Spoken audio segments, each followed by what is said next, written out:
Thank you, Christina. It's Faith Time, our weekly conversation on matters of faith. And joining us this morning is the senior pastor at Redeemer Lutheran Church in Fairhope, William Parsons. Thank you for joining us, sir. Thank you, Chad. It's great to be here. All right, we got Fat Tuesday coming up, and we wanted to talk about how Fat Tuesday, Mardi Gras, ties into Christianity. How do they mesh together? Well, I think they're really close together. I think that based on the history of the church, the longevity, that there's been this sort of this marrying up of feasting and fasting that have been together for close to a millennia and a half. We know that the first record of Lent is around 325, and then by the mid-500s, we already have the church fathers talking about festivities and feasts and festivals, which really later on becomes Mardi Gras.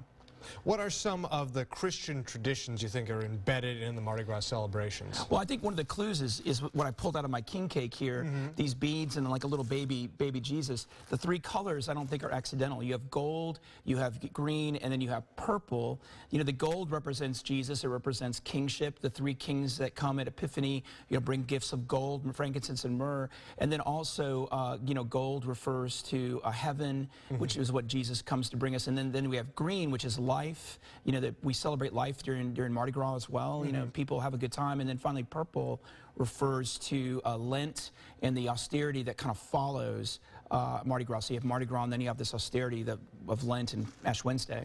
Now, why do you think Mardi Gras has achieved sort of this status to some that is almost completely separate from its Christian roots? Sure. Well, I think part of it is just how it develops in the United States. In Europe, Mardi Gras develops in places like Venice and Florence that are autocracies, and Mardi Gras is an opportunity for everybody to kind of put on a mask and sort of give it to the man a little bit and also have fun without getting in trouble, whereas in the United States you can talk about the man, it's okay. So Mardi Gras becomes more democratized, and people are really just interested in having a good time before they get serious about Lent.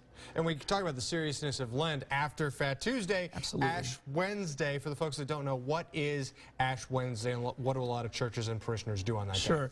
Ash Wednesday is awesome because you end the frivolity and sort of the fun of Mardi Gras, and you go right into the serious time of fasting and sort of a realignment of what your priorities are, and that begins with the imposition of ashes. These ashes are made from the palms of the previous year at Palm Sunday, and then they're applied to your forehead, which is sort of a neat reminder of our mortality.